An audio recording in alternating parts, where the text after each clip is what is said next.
സ്റ്റാലിനെ വീണ്ടും കോടതി എടുത്തു കുടഞ്ഞോ? നന്നായിട്ട് കുടഞ്ഞിട്ടുണ്ട്. അതിൽ കുറച്ച് സന്തോഷവും തോന്നുന്നു. കാരണം ക്ഷേത്രത്തിൻ്റെ ഈ ഫണ്ട് ഉപയോഗിച്ചുകൊണ്ട് റെസ്റ്റോറൻറ്റുകൾ, ഷോപ്പിംഗ് കോംപ്ലക്സുകൾ, കോട്ടേജുകൾ അങ്ങനെയുള്ള പദ്ധതികളൊക്കെ നടപ്പാക്കാനായിരുന്നു സ്റ്റാലിൻ തീരുമാനിച്ചിരുന്നത്. അപ്പോൾ അതിന് നിർമ്മിക്കാൻ അനുമതി നൽകിക്കൊണ്ടുള്ള 2024 മാർച്ച് 8 ഒരു ഉത്തരവ് പുറപ്പെടുവിച്ചിരുന്നു മദ്രാസ് ഹൈക്കോടതി. അപ്പോൾ ആ ഹൈക്കോടതിയുടെ ഉത്തരവ് ചോദ്യം ചെയ്തുകൊണ്ട്, അതായത് ഉത്തരവ് വേണ്ട, ക്ഷേത്രത്തിൻ്റെ മിച്ച ഫണ്ട് എടുത്തുകൊണ്ട് ഇത്തരത്തിൽ ഉപയോഗിക്കേണ്ട എന്ന് പറഞ്ഞുകൊണ്ടാണ് ഇപ്പോഴത്തെ ഹൈക്കോടതിയുടെ ഒരു ഉത്തരവ് വരുന്നത്. ഈ മധുരയിലെ കല്ലഴകർ ക്ഷേത്രമുണ്ട്. 18 പടികളാണ് ഈ ക്ഷേത്രത്തിലേക്ക് എന്നാണ് പറയുന്നത്. ഭഗവാൻ വിഷ്ണുവിൻ്റെ ക്ഷേത്രം എന്നാണ് നമ്മൾ നോക്കുമ്പോൾ മനസ്സിലാക്കാൻ കഴിയുന്നത്. ഈ ക്ഷേത്രത്തിൻ്റെ മിച്ച ഫണ്ട് ഉപയോഗിച്ചുകൊണ്ടാണ് ഈ പദ്ധതികളൊക്കെ നടപ്പാക്കാം എന്ന് വിചാരിച്ചിരുന്നത് സ്റ്റാലിൻ. സ്റ്റാലിൻ്റെ ആ ഒരു മോഹത്തിനാണ് ഇപ്പോൾ മദ്രാസ് ഹൈക്കോടതി ഒരു തിരിച്ചടി കൊടുത്തിരിക്കുന്നത്. മദ്രാസ് ഹൈക്കോടതിയുടെ മധുരൈ ബെഞ്ചാണ് ഈ ഒരു വിധി റദ്ദാക്കിയിരിക്കുന്നത് എന്നുള്ളതാണ്. ക്ഷേത്രങ്ങളെ വികസന പദ്ധതികളായി കണക്കാക്കാൻ കഴിയില്ല എന്നുകൂടി പറയുകയും ചെയ്യുന്നുണ്ട്. അപ്പോൾ ക്ഷേത്രങ്ങളും സനാതനധർമ്മവും ഒക്കെ മഹാമാരികൾ, അതിനെ ഉന്മൂലനം ചെയ്യണമെന്ന് വിചാരിച്ചുകൊണ്ട് അങ്ങനത്തെയുള്ള പ്രസ്താവനകൾ ഇറക്കിക്കൊണ്ട് ഒരു സർക്കാർ മുന്നോട്ട് പോവുകയും അതേ സർക്കാരിന് ക്ഷേത്രങ്ങളിലെ ഫണ്ട് ഉപയോഗിച്ചുകൊണ്ട് വികസന പ്രവർത്തനങ്ങൾ നടത്തണമെന്ന് പറയുകയും ചെയ്യുന്ന ആ ഒരു ഇരട്ടത്താപ്പ് മധുരൈ ബെഞ്ച് പൊളിച്ചടക്കി എന്നുള്ളതാണ്. അപ്പോൾ അത്തരത്തിൽ നോക്കുകയാണെങ്കിൽ നമുക്കറിയാം കർണാടകയിലെ ദീപത്തൂൺ വിവാദം. അന്ന് എന്തെല്ലാം കോലാഹലങ്ങളാണ് ഈ സർക്കാർ കാണിച്ചത്. ഹൈക്കോടതിയുടെ വിധിയെ പോലും മാറ്റി നിർത്തിക്കൊണ്ടാണ്, അവിടെ ഈ ദീപത്തൂൺ കത്തിക്കാൻ കഴിയില്ല എന്ന് പറഞ്ഞുകൊണ്ടാണ് ഈ സർക്കാർ അങ്ങനെയുള്ള നിലപാടുകളാണ് എടുത്തത്. അപ്പോൾ അതുപോലും ചെയ്തുകൊണ്ടിരിക്കുന്ന ഈ സർക്കാരിനെ എങ്ങനെയാണോ യാതൊരു ഉളുപ്പുമില്ലേ ക്ഷേത്രത്തിലെ ഈ ഫണ്ട് ഉപയോഗിച്ചുകൊണ്ട് ഇത്തരത്തിലുള്ള പ്രവർത്തനങ്ങൾ ചെയ്യാനായിട്ട് എന്നാണ്. ജനുവരി 23 കോടതി ഈ ഒരു വിധി റദ്ദാക്കിയിരിക്കുന്നത് എന്ന് പറയുകയും ചെയ്യുന്നുണ്ട്. ഉത്തരവ് പുറപ്പെടുവിച്ചിരിക്കുന്നത് justice Anitha Sumanth, justice C Kumarappan തുടങ്ങിയിട്ടുള്ള ഡിവിഷൻ ബെഞ്ചാണ്. ഈ ഡിവിഷൻ ബെഞ്ച് നൽകിയിട്ടുള്ള ഉത്തരവാണ് ഇപ്പോൾ റദ്ദാക്കിയിരിക്കുന്നത്. അപ്പോൾ ഉത്തരവ് നിയമപരമായി നിലനിൽക്കാൻ കഴിയാത്തതാണെന്നും തമിഴ്നാട് ഹിന്ദു ജനത ചാരിറ്റബിൾ എൻഡോവ്മെന്റ്സ് നിയമത്തിലെ ഒന്നിലധികം വ്യവസ്ഥകൾ ലംഘിക്കുന്നതാണ് എന്ന് കൂടി കണ്ടെത്തുകയും ചെയ്യുന്നുണ്ട്. അപ്പം മതസ്ഥാപനങ്ങളെ സംരക്ഷിക്കുന്നതിനുള്ള നിയമപരമായിട്ടുള്ള യാതൊരു തരത്തിലുമുള്ള ചട്ടക്കൂടുകളും പാലിക്കാതെ ഈ ക്ഷേത്രത്തിൻ്റെ തനത് ഫണ്ടുകൾ, അത്തരത്തിലുള്ള കാര്യങ്ങൾ സ്വന്തമായിട്ട്, അതായത് സ്വന്തമായി സർക്കാരിൻ്റെതാണെന്ന് വരുത്തി തീർക്കാനുള്ള ഒരു ശ്രമമാണ് ഇവിടെ നടക്കുന്നത് എന്നാണ് പറയുന്നത്. അപ്പോൾ ആ ശ്രമത്തിനാണ് മധുരൈ ബെഞ്ച് തടയിട്ടിരിക്കുന്നത് എന്നുള്ളതാണ്. അപ്പോൾ ഇത് സംസ്ഥാനത്തിൻ്റെ ഈ ഒരു പ്രവൃത്തി എന്ന് പറയുന്നത് ആശങ്കാജനകമാണ് എന്ന് കൂടി കോടതി നിരീക്ഷിക്കുന്നുണ്ട്. കാരണം കോടതി ഇതുവരെയുള്ള ഈ ഒരു സർക്കാരിൻ്റെ നിലപാടുകളും ഇതുവരെ എന്താണ് ചെയ്തുകൊണ്ടിരിക്കുന്നത് എന്നുള്ളതെല്ലാം തന്നെ കാര്യമായിട്ട് നിരീക്ഷിക്കുകയും ഒക്കെ ചെയ്യുന്നുണ്ട്. കോടതി ഇതൊന്നും അറിയാതെ ഇരിക്കുന്ന ഒരു എന്താ പറയുക, ഒരു നിയമ സംവിധാനമൊന്നും അല്ലല്ലോ. അപ്പോൾ ക്ഷേത്രങ്ങൾ വാണിജ്യ ഇടങ്ങളല്ല എന്ന് പറയുന്നിടത്ത് തന്നെ ആദ്യത്തെ അടി വീഴുന്നുണ്ട്. ക്ഷേത്രങ്ങളോ അല്ലെങ്കിൽ അതുമായി ബന്ധപ്പെട്ടിട്ടുള്ള ആചാരങ്ങളോ അനുഷ്ഠാനങ്ങളോ എല്ലാം നിരോധിക്കാനും അല്ലെങ്കിൽ അത് നടപ്പിലാക്കാതിരിക്കാനും ശ്രമിക്കുന്ന ഒരു സർക്കാർ, സർക്കാർ ഈ ക്ഷേത്രങ്ങളിലെ ഫണ്ട് ഉപയോഗിക്കുക എന്ന് പറയുമ്പോൾ അതിനെ കച്ചവടവൽക്കരിക്കുക തന്നെയാണ്. ആ കച്ചവടവൽക്കരണം ഇവിടെ വേണ്ട എന്നാണ് പറയുന്നത്.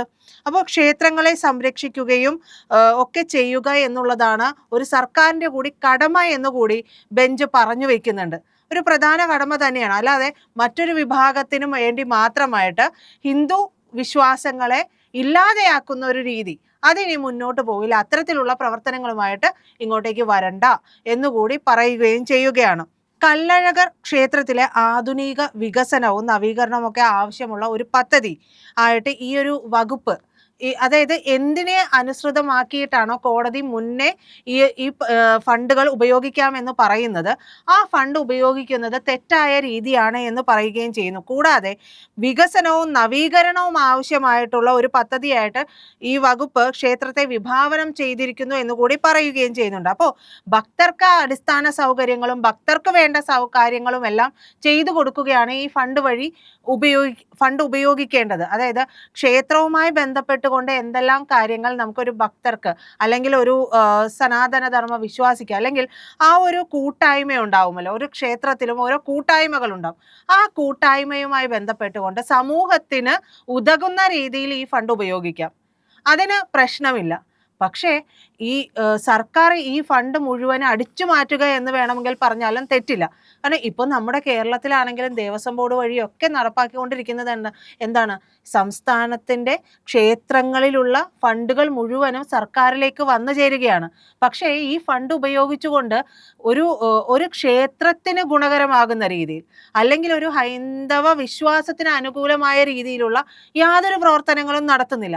ഇപ്പം ശബരിമല ക്ഷേത്രത്തെ പോലും എടുത്തു നോക്കിയിട്ടുണ്ടെങ്കിൽ അവിടെയുള്ള എല്ലാ വസ്തുക്കളും എങ്ങനെ അടിച്ചു മാറ്റാമെന്നുള്ളതാണ് എല്ലാ സർക്കാരുകളും നോക്കിയിട്ടുള്ളത്. അപ്പോൾ അതിൻ്റെ വാർത്തകളാണ് ഇപ്പം വന്നുകൊണ്ടിരിക്കുന്നത്. അപ്പോൾ ഇത്രയും വലിയ രീതിയിൽ വരുമാനമുണ്ടാകുന്ന ക്ഷേത്രങ്ങളിലെല്ലാം തന്നെ സർക്കാരുകൾക്ക്, പ്രത്യേകിച്ച് ഇടതുപക്ഷ അല്ലെങ്കിൽ ആ ഒരു മനോഭാവമുള്ള സർക്കാരുകൾക്ക് നോട്ടമുണ്ട്. പക്ഷേ അതിനെ സംരക്ഷിക്കാനായിട്ട് ഇവർക്ക് കഴിയുകയും ചെയ്യില്ല എന്നുള്ളതാണ്.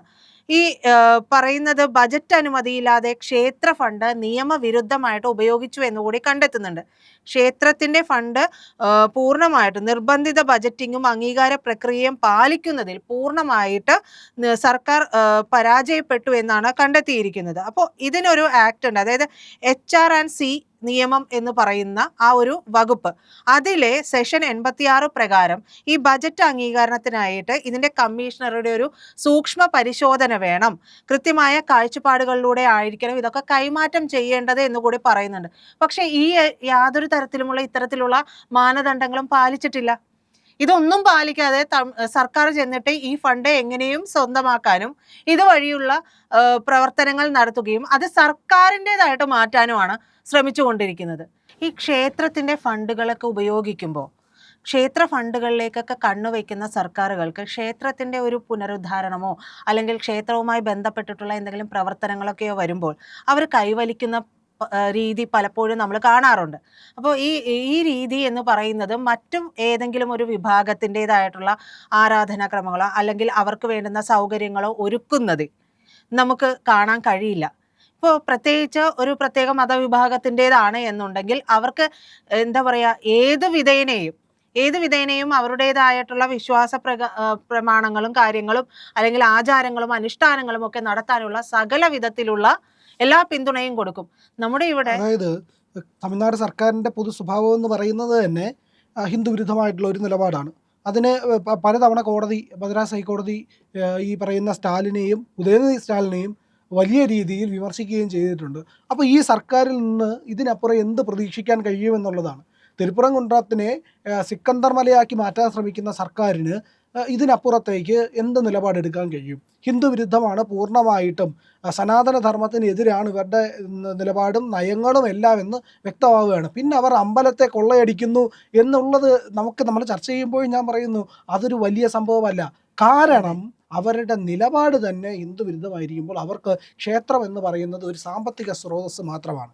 അതിനപ്പുറത്തേക്ക് അതിൻ്റെ മൂല്യങ്ങളെയോ അതിൻ്റെ വിശ്വാസത്തെയോ അവർ മാനിക്കുന്നില്ല, കാണുന്നില്ല എന്നുള്ളതാണ് വാസ്തവം.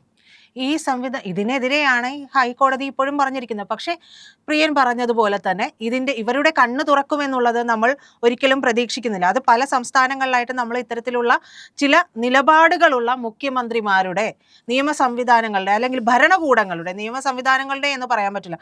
ബംഗാളിൽ മമത കാണിക്കുന്നതും ഇതേ രീതിയിലുള്ള നിലപാട് തന്നെയാണ്. ശക്തിയുക്തം അവിടെ എതിർക്കപ്പെട്ടിട്ടും അവർക്ക് വേണ്ടുന്ന എല്ലാ രീതിയിലുള്ള സംവിധാനം, അതായത് ബംഗാളിൽ നമ്മൾ തന്നെ പറഞ്ഞിട്ടുള്ള ഒരു കാര്യമാണ്, ബംഗാളിൽ ഒരു തീവ്ര മതവിഭാഗത്തിൻ്റെ വലിയൊരു സമ്മേളനത്തിന് മമത പ്രത്യേക യുദ്ധകാല അടിസ്ഥാനത്തിലാണ് എല്ലാ കാര്യങ്ങളും ചെയ്തു കൊടുത്തത്. പക്ഷെ നേരെ തിരിച്ച് ഒരു ഹിന്ദു സമുദായത്തിൻ്റെതാണെങ്കിൽ ഒരു വിശ്വാസത്തിൻ്റെതാണെങ്കിൽ ഈ ഒരു നിലപാട് അവർ സ്വീകരിക്കില്ല എന്നുള്ളതാണ്. എന്തായാലും നിയമ സംവിധാനങ്ങളും കോടതികൾ ഉൾപ്പെടെയുള്ള നിയമ സംവിധാനം ഇത്തരത്തിലുള്ള നിരീക്ഷണങ്ങൾ നടത്തുമ്പോഴെങ്കിലും ഇവർ മാറി ചിന്തിക്കേണ്ടതാണ്. പ്രിയപ്പെട്ട പ്രേക്ഷകരെ, ഇന്ത്യ ലൈവിന് നിങ്ങളുടെ പിന്തുണ ആവശ്യമാണ്. ഇന്ത്യ ലൈവ് ചാനൽ സബ്സ്ക്രൈബ് ചെയ്യുക. ഇന്ത്യ ലൈവിൻ്റെ ലോഗോയിൽ ക്ലിക്ക് ചെയ്താൽ ചാനലിനുള്ളിലേക്ക് എത്തും. അവിടെ സബ്സ്ക്രൈബ് ബട്ടൺ ഉണ്ട്, അത് അമർത്തുക. അതോടൊപ്പം തന്നെ ബെൽ ഐക്കണും കൂടി ക്ലിക്ക് ചെയ്യുക. ലൈക്ക് ചെയ്യുക, ഷെയർ ചെയ്യുക, മറ്റുള്ളവരോട് ഇന്ത്യ ലൈവ് സബ്സ്ക്രൈബ് ചെയ്യാൻ പറയുക.